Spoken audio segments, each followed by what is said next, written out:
In this series of lectures, I'll be covering an old edition of A Rulebook for Arguments by Anthony Weston. The purpose of this series is to introduce the basics of writing in philosophy, which deals in arguments. I'll be covering the text one rule at a time, chapter by chapter, and just like in previous text-based lectures, the book and I will cover more or less the same thing, and you'll be responsible for knowing both. In this first chapter, some general rules for short arguments are introduced, and in the following chapters, more rules will be introduced for specific kinds of arguments. The first general rule that should apply to all short arguments is to distinguish premises from conclusions. Step one is to identify what you're trying to prove. Let's say I believe God exists, and I want to prove it. God exists, then, is my conclusion. Step two is to figure out what reasons you have for believing that conclusion. Then build an argument. These reasons for your conclusion are your premises. This process is important for being able to analyze other people's arguments as well. Critical thinking involves being able to logically analyze arguments, and this is quite difficult if you can't identify premises and conclusions. Consider the Sherlock Holmes example from our text. A dog was kept in the stalls, and yet, though someone had been in and fetched out a horse, the dog had not barked. Obviously, the visitor was someone whom the dog knew well.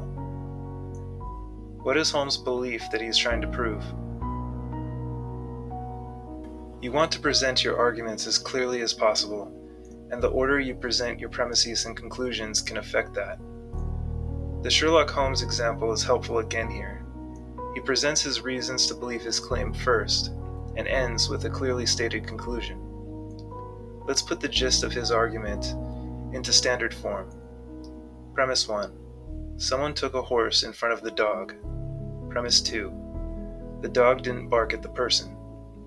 Conclusion. The dog knew the person that took the horse. Since most people know that dogs typically bark at people they don't know, we can see why these premises support his conclusion. So far, for the argument I want to make, I only have a conclusion. So, I need to figure out why I believe God exists. Once I come up with some reasons, I can put them into standard form to give me a clearer starting point from which to build my argument. Let's say I believe that God created the universe, and I've heard of the Big Bang theory. Maybe I believe that God caused the Big Bang, and I believe this because I've noticed that everything that ever happens has a cause. So, I can put these initial ideas into standard form. Premise 1. Everything that happens has a cause. Premise 2. The Big Bang happened. Conclusion. The Big Bang had a cause that I call God. Next, I need to do some research to determine if my argument is defensible, and that's what information literacy was for. Something we can do to make our arguments clearer still is to use signposts and indicator words.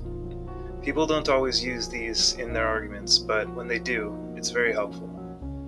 So, we'll always use them as a rule in this course, because we want to be as clear as possible. We're not trying to trick anybody. I'll introduce signpost words in due course, but some helpful indicator words and phrases for premises and conclusions are as follows. Premise indicators.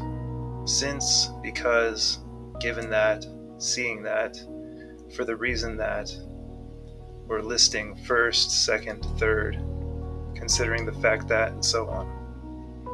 Conclusion indicator words and phrases include therefore, which is the clearest, hence, it follows that, so, thus, the lamest is in conclusion, as a result, ergo if you're fancy, and so on.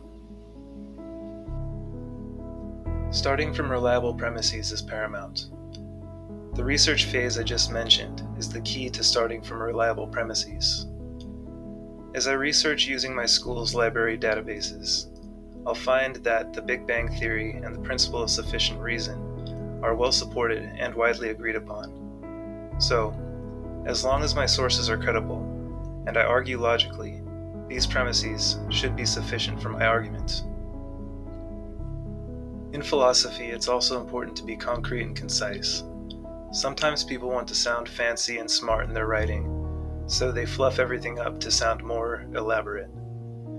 This is often a hindrance to our goals as philosophers and logicians who are interested in finding and spreading truth.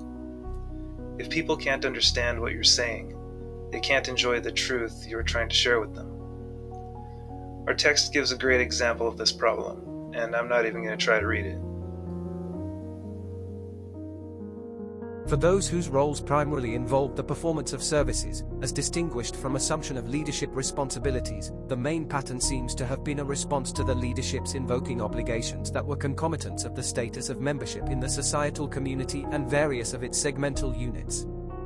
The closest modern analogy is the military service performed by an ordinary citizen, except that the leader of the Egyptian bureaucracy did not need a special emergency to invoke legitimate obligations.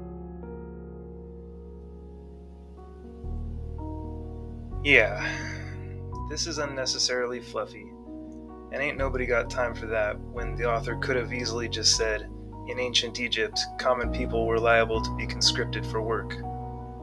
Be clear and concise in your writing. That's the point. Never be disrespectful to your opponent in your writing either. If something is a logical contradiction, you're warranted in labeling it so. If the contradiction is glaring enough, you might even call it absurd. But never mock or ridiculingly rephrase your opposition. Mockery communicates intellectual immodesty, and mischaracterizing an opposing view can lead to fallaciousness. Furthermore, avoid emotionally charged language. Be calm, collected, and logical in your responses. This will help preserve a respectful and professional tone in your writing. It's also important to use consistent terms. Unnecessarily varying your terms can lead to confusion, thus working against our goal of communicating clearly and effectively. For example, if in my paper on the existence of God and the Big Bang Theory, I discuss the laws of physics by referring to them as physical laws, natural laws, the laws of nature, and so on, you may not know that I'm referring to the same thing, thus diminishing the effectiveness of my argument. We want our arguments to be understood by our audience after a single rapid read. After all, we're all busy. Lastly, stick to one meaning for each term. Weston advises against using terms with multiple meanings or interpretations in argumentation. He warns that using a term in multiple senses can lead to ambiguity or the fallacy of equivocation we discussed before, undermining the clarity and effectiveness of the argument. Instead, he recommends sticking to one clear and consistent meaning for each term to avoid confusion and maintain the integrity of the argument. In the next few lectures, we'll analyze specific kinds of arguments and introduce rules to help with each of them.